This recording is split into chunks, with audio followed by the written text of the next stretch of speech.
भाजपा के चारों विधानसभा प्रत्याशियों ने सोमवार को एक साथ अपना नामांकन दाखिल कर दिया। गुना, बमोरी, राघोगढ़ और चांचौड़ा से भाजपा के प्रत्याशी अपने अपने समर्थकों के साथ एकजुट होकर हनुमान चौराहे से जुलूस की शक्ल में कलेक्ट्रेट के लिए रवाना हुए। हालांकि आचार संहिता और प्रशासन के सख्त नियमों की वजह से सभी प्रत्याशियों को विश्राम गृह से अपने कुछ चुनिंदा समर्थकों के साथ कलेक्ट्रेट में प्रवेश करने की अनुमति दी गई। चारों विधानसभा के भाजपा प्रत्याशियों ने कलेक्ट्रेट में रिटर्निंग अधिकारी के सामने अपने नामांकन प्रस्तुत करने के बाद प्रताप छात्रावास परिसर का रुख किया, जहां कार्यकर्ताओं को संबोधित करने का कार्यक्रम था। हालांकि विश्राम गृह पर जुलूस रोकने की वजह से कार्यकर्ताओं में असमंजस की स्थिति बन गई। अधिकांश पार्टी के समर्थक हनुमान चौराहे से वापस लौट गए। इसके बाद पार्टी के सभी प्रत्याशी प्रताप छात्रावास पहुंचे, जहां कार्यकर्ताओं को संबोधित करते हुए पंचायत मंत्री और बमोरी से चुनाव लड़ रहे प्रत्याशी महेंद्र सिंह सिसोदिया ने अपने विकास कार्यों के बारे में बताया। उन्होंने दावा किया कि उपचुनाव के दौरान जनता ने उम्मीद से बढ़कर साथ दिया। उस समय उनकी मां का देहांत हुआ था, लेकिन उन्हें स्वयं भी कोविड हो गया था, लेकिन जनता ने सहयोग किया। मंच से गुना के भाजपा प्रत्याशी पन्नालाल शाक्य ने अपने चिर परिचित अंदाज में भाषण देते हुए मतदाताओं से संपर्क रहने की अपील करने रामायण के एक दृष्टांत का उदाहरण दिया। उन्होंने कहा कि जिस तरह रावण ने स्वर्ण मृग दिखाकर माता सीता का हरण किया था, उसी तरह चुनाव से पहले कई लोग लालच देकर वोट लेने का प्रयास करेंगे, लेकिन मतदाताओं को बहकावे में नहीं आना। सभा को चांचौड़ा क्षेत्र की भाजपा प्रत्याशी प्रियंका मीणा और रावगढ़ से चुनाव लड़ रहे भाजपा उम्मीदवार हिरेन सिंह ने भी संबोधित किया। सबका जोश देखकर ये मैं आज कह सकता हूं कि पिछला बमोरी का रिकॉर्ड टूटने वाला है,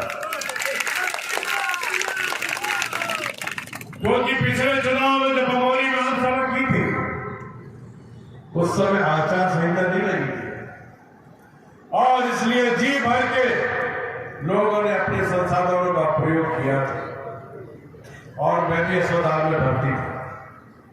मेरी मां का भी कोरोना में देहांत हुआ था और उस चुनाव को मैं जीवन में नहीं भूल सकता, जब मेरे बमोरी क्षेत्र की जनता ने उस संकट की घड़ी में अपने संजू भैया का साथ दिया था। उसको कभी नहीं भुला सकता, और इसीलिए उस दिन मैंने ये संकल्प लिया था कि जिस तरह तुमने मेरे आंसू संकट में पहुंचे, बमोरी के हर व्यक्ति के संकट दूर करने का दायित्व हो जाएगा। और आज मुझे कहते हुए गर्व है कि 50,000 लोगों का इलाज हमने अपने पैसे से कराकर अपने बमोरी की जनता को स्वस्थ और सुरक्षित रखने का प्रयास किया। 2013 में जब मैं पहली बार विधायक बना था, बमोरी की दुर्दशा थी, चारों तरफ अशांति थी, थानों में आतंक था, जनता डरी हुई थी, गांव का विकास नहीं था। और आज मैं दावे से कह सकता हूं, विकास भी हुआ है, स्वास्थ्य भी मिला है, और बमोरी को सबसे बड़ी चीज खुशहाली और शांति की मिली है। मैं किसी के बारे में व्यक्तिगत कटाक्ष करना नहीं चाहता, मगर मैं इतना चाहता हूं कि जो व्यक्ति दिल और आत्मा से और सच्चाई से काम करता है, उसको जनता वोट के माध्यम से भी और अपने दिल के माध्यम से भी आशीर्वाद अवश्य देगी। और आज खेती किसानी के इतने बड़े कार्यक्रम में इतनी व्यस्तता के बाद भी आज अगर हजारों आदमी किसान सभा में उपस्थित है, तो ये कोई साधारण बात नहीं है। ये आज ही बमोरी के चुनाव का निर्णय बमोरी की जनता ने कर दिया। अभी अध्यक्ष जी ने कहा कि 22,000 करोड़ के काम करा। अभी कांग्रेस के प्रत्याशी कह रहे थे, हमें तो दिख नहीं रहे 22,000 के काम करा। अरे साहब, अपनी आंखों का चश्मे का लेंस बड़ा कर लीजिए, क्योंकि आपने तो कच्ची रोडें देखी है, मगर अब पक्की रोडों पे आपकी गाड़ियां दौड़ रही हैं। डिग्री कॉलेज बन रहा है, गौरटोलिया बन रहा है, पनठी बन रहा है, ITI कॉलेज बन रहा है,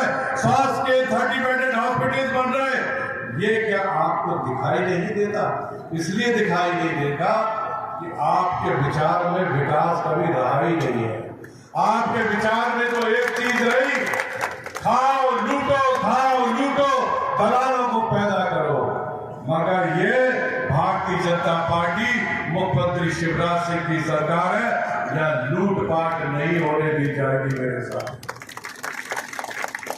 आज मध्य प्रदेश के अंदर जब 15 माह की कमलनाथ की सरकार में हम लोग मंत्री थे, एक पैसे के लिए तरसते थे, और इसी शिवराज सिंह जी की चौहान की सरकार के आने के बाद ऐसा लगा जैसे विकास कार्यों की एक बाढ़, एक सड़क राशि पूरे बमोरी और पूरे गुना जिले में फैल गई है। कहां से आ गया पैसा? क्योंकि शिवराज सिंह जी ने बड़े लोग, बड़े उद्योगपतियों का पैसा छीनकर गरीब जनता के खाते में डालना शुरू किया, और कमलनाथ जी ने गरीबों का पैसा छीनकर उद्योगपतियों के खाते में डालना शुरू किया। ये फर्क है दोनों मुख्यमंत्रियों का मेरे साथ।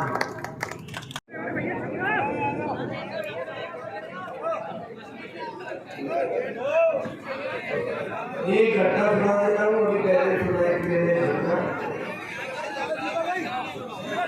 रामचंद्र जी का वनवास हुआ।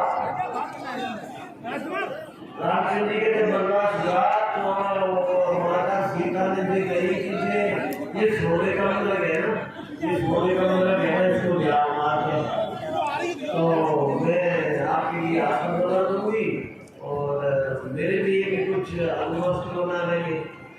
तो अपन ये कल्पना करो, आप कहीं ऐसा सोने का मतलब होता है क्या? अपन में से किसी ने देखा है क्या? किसी साहित्य में अपन ने पढ़ा है क्या? नहीं पढ़ा, न देखा। तो इतना बड़ा मर्यादा पुरुषोत्तम सोने का मतलब है, ऐसा वो झांसे में आ गया और उसके पीछे दौड़ लगा दी। तो आज 17 तारीख के लिए कुछ दिन बाकी है, ऐसे ही सोने के मृग अपने बीच में बहुत आएंगे, ध्यान रखना, बहुत आएंगे सोने के मृग अपने को भरमाने के लिए, अपना लक्ष्य जो है उसको डायवर्ट करने के लिए। तो ऐसे सोने के मृगों से सावधान रहना। अपना लक्ष्य केवल एक ही हो कि कमल के निशान पर अपना वोट डाले। एक दूसरा चिरंजीवी है, एक महापुरुष जिन्हें अपन देवता कहते हैं, जिनका नाम रामचंद्र है, जिनका दूसरा नाम हनुमान है। वे लक्ष्मण जी जब मूर्छित हो गए थे, अरे भैया मंच पे क्या प्रॉब्लम चल रहा है?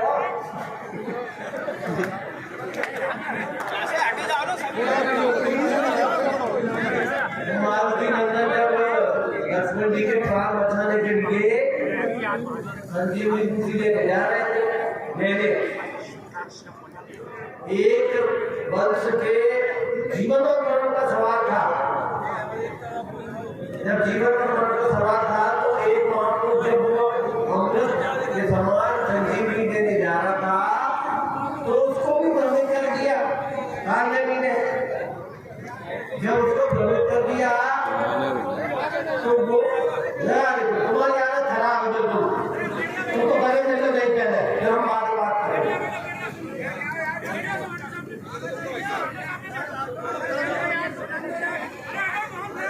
तो एक व्यक्ति के जीवन और मरण का सवाल था, उसके लिए संजीवनी दे रहे खबर को हनुमान जा रहे थे। अपने देश का भी संजीवन का समय है। हम सबके सब लोग 17 तारीख को और 2024 में मतदान करेंगे। इस दोनों तिथियों पर हम लोग भ्रमित न हो। एक मिनट हम अपना वोट कमल के निशान पर ही लगाएं और आगे इस समाज की, इस भारतवर्ष के और इस राष्ट्र की उन्नति का मार्ग प्रशस्त करने में सहयोग करेंगे। अगर मेरी बात समझ में आई है तो जोरदार ताली बजा के मेरा